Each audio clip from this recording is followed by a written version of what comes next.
Oh, you all. Hello, it is Tease. Good day. Good afternoon, good evening. I hope all are well. Hope all are safe. So I was just sitting here thinking, I'm thinking of like what to do, like what to do about this, what to do about that, and then what to do with just like certain things, like everyday life, or just little things or big things. Um, but literally in the moment, like before I get to like, as far as like as a group, because like I said, it's more than one thing. I would think like, what to do with this, or, but I want to say the first thing that I was looking at, what kind of just made me want to actually say something is okay, ants. I'm starting to see a lot of ants now.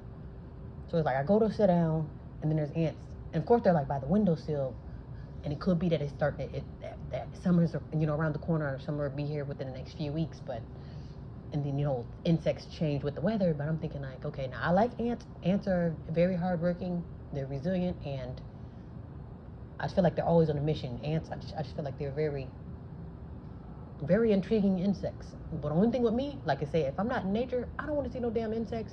I don't care if I'm in the meat market. I can be in a shop. I can be sitting down somewhere. I can be over your house. I can be at the store, at the hospital, wherever it is. If it's somewhere where I'm closed in, or I'm just here just to sit down and I'm not in nature, I don't want to see no damn insects. Hell, even sometimes in nature, I don't want to see no damn. Especially if if you go to, okay, I'm just here to just sit at the bonfire. I'm just here to sit on the porch. I don't. Even though I'm out in nature, I don't want to see no damn insects. And I'm one that's one with nature, or at least I would like to be. But with me, I like ants, but again, I don't want to see no damn insects of any sort. So I'm thinking like, okay, well, for me, I was thinking like what to do with the ants without killing them, because I don't want to kill an ant that's on a mission. But what's the signal that I can give them? I'm like, wait, although love, this wouldn't be a safe place for you to do your work, because whatever it is that because I'm thinking, what the hell are you doing? Because I'll see them, okay, I'll see them, and then I won't see them. Maybe they're just doing, I don't know, they still in furniture, and then they're going to, going back out the window with it. But I'm just thinking like, what could you possibly be doing unless they're setting up shop? Like the ants are very smart too. But again, if I have that open heart, well, come on in, ant. I know you just working hard, and then I allow an ant in, and then there'll be a roach, one of the roach that came with the migrants or something like that. And that's like, yeah, then that's where then that's where I have to draw weapons. But I'm just trying to do the right thing as far as with these ants, because I'm thinking like, hell, maybe it's something that I'm doing that they're saying, hey, oh wow, it's welcoming here, and maybe they feel the love. Like I say, I love ants. I would hate to have to put you out of business, but I just want to at least try. Like, okay, what can I do? Or what signal can I tell the ants? I'm like, okay, I'm starting to see more than one. It's like getting this. I'm starting to see the trail. You go from, oh, you see one ant. Oh, it's just one little ant. No big deal. And then you'll see a trail of them. Then you'll see the ants marching in. Like they're coming in like the damn migrants. But, so I'm thinking, like, okay, so before I have to kill you, what signal can I give you to where it's like, okay, maybe find somewhere else to work, maybe they could, this factory is closed down, so like I'm just saying, like I don't do any type of insects. Like it's me, and I'm one with nature. I love nature, and I understand every insect got their role, but I don't want to see you. I'm not at the damn park. I'm not in the woods, and I'm not camping. So again, I understand there's something going on in the world, but I don't. I just want to turn off the signal where it go welcome ants. Even though, like, to me they're harmless. I don't get up in arms, but if I'm starting to see the trail coming. Like I don't want them to feel that comfortable where it's like, ants can just come in, take furniture. That's nothing. They can lift their own weight too, like more than their own weight. I seen one where there was an ant. I think it had like a bumblebee or something. It had like a bigger insect on its back. So like, trust me, ants are very hard working. Like I say, they do their thing. That's why I say they're very intriguing to me, but I don't do insects, so before I have to draw my weapon, I just want to just be like, okay, before I get up in arm, I'm like, okay, if there are signals I give an ant, you might know what the ant calls, or maybe I can do some research or how they repel. Maybe I can okay, hey, maybe I'll put something in the air to where it's like, okay, really? Something in the air to repel the ants, because I know they say certain like essential oils or certain like plants and like flowers, insects, it kind of repels them to where, I don't like that, or I don't like the spice of that, or whatever it is. But I'll figure something out. I'll set up a quote unquote repellent. But if I can see a stream, I might have to draw a weapon. But anyway, also too, what to do about, like, literally, like, for survival, like us as a people, like as a melanated people, it's like, are we a group, or have we ever been a group? Or has it always been every man for itself, And if you ask me, I believe we were a group. Everything was one, But I'm thinking things separated with time and with the world. Because even if you look at the map, even though a lot of these maps, it's not the real map, but if you just look at the puzzle of it, let's say like everything was together, you have all of your countries and your continents, everything was glued together. It's literally was just one big rock. Maybe there was no water. But then as time flows, the rock, starts to crack and bust and it separates. Now you have this continent, now you have that, now you have that country, and then now you have this body of water.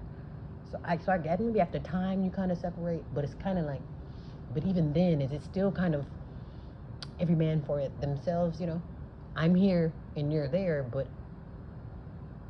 are we still not a group, I don't know. So I'm thinking, for me, just on the outside looking in, and from what my eyes can see, I would say we started off as a group. But I would say these days, it's most definitely every man for themselves. Because if you just look around, people, the women hate the men hate the women, the children are on their own and fed to the wolves. It's kind of like literally everybody are on their own. You can't rely on the elders. There's probably only 2 or 3 elders out there that'll give you some sound advice or that remind you of grandma. The grandmas aren't even the same these days. If you ask me, these days, it is every man for himself. Like, literally. If the children are on their own, there's no damn unity. So, I'm thinking, like, even with that, like, what to do? Like, what to do with the people? And it's like, what to do when shit hits the fan, too. Everybody think they have it all figured out. Or it couldn't happen to me, but it's like, it's always happening. It just probably hasn't happened yet or hasn't happened in your department. But when things get crazy, because it's kind of like, honestly, I already know we're not a group, because it's like when shit hits the fan, shit gets real, you think you can run to a fellow nappy head. It's like, but no, that might be your demise, so it's like, we're not. It's sad, but yeah, we are not a group. And it explains our situation too, like what's going on with us today and our position. It's because we're not a group. Too many of us are willing to throw all of us under the bus just to save ourselves. It is every man for themselves. Look at your politicians. Look at your head Negroes in charge, your artists, your entertainers, the people on TV. Pretty much anybody who's supposed to be the higher up, like your pastors on up to your presidents, whoever it is that's supposed to be the head nigger in charge. They're for themselves. Nobody's actually saying, okay, I'm the pastor. I'm here for the community. I'm here for the church, literally to feed the church. You don't find people like that. You get the people that are on TV or that famous and high position or have a certain position.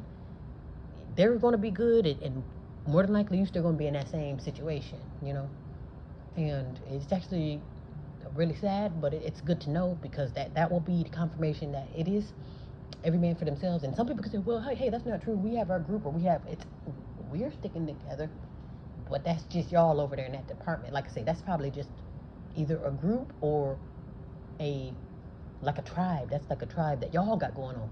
I'm talking about collectively, like I said, that's just y'all tribe. Hell, maybe y'all in Texas somewhere. I'm somewhere else out west, and it's like, I'm nowhere near y'all. I'm around the ones who say every man for himself. You see what I'm saying? So it's like, it's one of those things, like, man, but I don't want to say that it's all hope is gone, but I would say a majority of the people, there is no hope for them. And I can say that with a straight face, because I see it. I see it right there in my face. You'll get people who literally, they'll defend and fight for their right to lay up with their oppressors, and that's fine. You can do that. But just don't try to kick nobody in the head on your way there, If you're laying up with the oppressor, that's fine. You don't have to post about it. You don't have to tell me about it. And then you don't have to, rub it. People, I'm thinking when people when they rub it in your face, it kind of backfires too, because then that's bringing attention to your relationship. And then also when something happened to you, that's going to bring more attention to it. It's like, oh, wasn't it the same person that said I ain't shit? And then your significant other that you praised end up killing you. And how many times has that happened? So that's kind of like me saying, oh, y'all broke, y'all ain't got no money, y'all broke.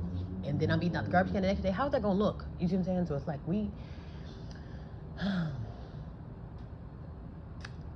yeah. So I'm trying to think of like what to do. So with that, like how to decipher who is who, without going off outer appearance. Because like I can tell you all day, oh, I'm a sweet angel, I'm here to help. But it's like, what am I actually doing? Am I showing you through my works, or I'm just talking? Just all talk? Am I fooling you? We have that really bad. Our deception, we are more deceptive than you know what? That's why I, it's a point where I'm thinking like, oh, you want to blame other groups. Oh, it's the Pink Devils or it's Biden, but it's like, no, it's you. Because honestly, it's also rumored too that the devil is quote unquote black, and I'm just thinking I can believe that too. So it's like it ain't just pink people. It's kind of like we're guilty of it too, though. Even if it is just the devil, if I'm doing his job and kind of almost putting him out of business, it's kind of after a while I'm gonna be looking at, oh, what nigga, what are you doing? After a while.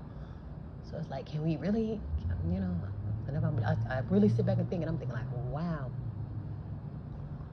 So as I'm thinking about it, it's like, who's really with you, Who is with you? Who will be there for you when shoot hits the fan, A lot of people can't even depend on their family, let alone the whole group of niggas. And I'm not saying that outside can't help you more than your family, because sometimes that is what it is. Like, okay, you get no love at home, but maybe the people in the streets love you, or maybe at work they love you, whatever the case may be. But if there's something where you can't really trust your people, it's like maybe that's where, well, I mean, it does start at home. It's not even a maybe. It does start at home, but like what to do with the people, because it's like, will we be able to experience the war, or to even battle or stomach the war, if you know what I mean, if you're already at war at home, you know what I mean, or you already got your own people. Got to make sure you survive your own. Do I have to survive my own people to survive the world? Because it's like, again, shit hits the fan and you run to a fellow nappyhead, and it's like they're gonna slam the door in your face. It's like, are you gonna beat them out of demise? It's like you don't know who is who. And another thing too, the people who are divesting or choosing these other groups over you, like, oh, I prefer pink people, I prefer this and that, like basically of you, that means that they chose their loyalty. Because really, can I really be loyal to you if I'm laying up with the winning team? So I'm just thinking like, yeah, that speaks volumes too. Some people think like, oh, you're just being ignorant, or you're not letting people love, or it don't matter who you. Yeah, it matters. That's why they're doing it. It matters. Anybody who say they don't see color or racism doesn't exist, I don't want to say you should be put out of business, but I would say you're obviously not living in the same world as we are. So it's like kind of one of those things like, yeah, you shouldn't be a part of a conversation. If you don't believe racism exists, or you don't see color, people like that, yeah, you probably should get put out of business, because it's kind of like you're just speaking to somebody that's brain dead. It's like we're not going to get anywhere with you. Yeah, so anybody like that, like say, if you don't have a sound mind, that's dangerous too, because like, again, I see a burning building, and you see salvation, you see a castle, you know what I mean? You see heaven, you see life, but really you don't realize that's your demise. But I don't know, it's just really interesting, and it's something. I don't want to encourage save yourself, but sometimes you may just have to, because maybe you're the only one with a sound mind. Maybe you're the only one who wants to survive. A lot of people are stuck in la la land. A lot of people are comfortable. They're comfortable with, as long as I'm comfortable, I'm comfortable with reaching my demise here. Just even on the Titanic, like, okay, just make me some tea and play some music. I'll be okay to go down with this ship. I know I don't want to be comfortable. I don't plan on being comfortable, especially if I feel like the demise is coming. I'm not going to be comfortable. I'm going to be on my toes to figure out what to do. What's the next move? How do I get out of this? So I strive for normal, even though it's probably not existing at this point. But perhaps I can still have normal, in a normal, maybe after the storm. I don't know. Yeah, so it's like, what to do. Because you think about it, like, literally outside in society, it's like, what are we being fed while there's literally war and rumors of war? Nobody's being prepped on what to do. You would think there would be some type of SOS. Oh, okay, since there's rumors of war, hey, just in case it comes here, get some water, do this and that. That's not on the news. They're feeding you Diddy, hip hop, and it's like that's an open distraction. So since everyone else is on their toe, even if it's perfect, oh, it's so perfect here, we're so protected, it would never happen to us. But it's like, if there's still chaos going on around us, how are we still so comfortable with the distractions?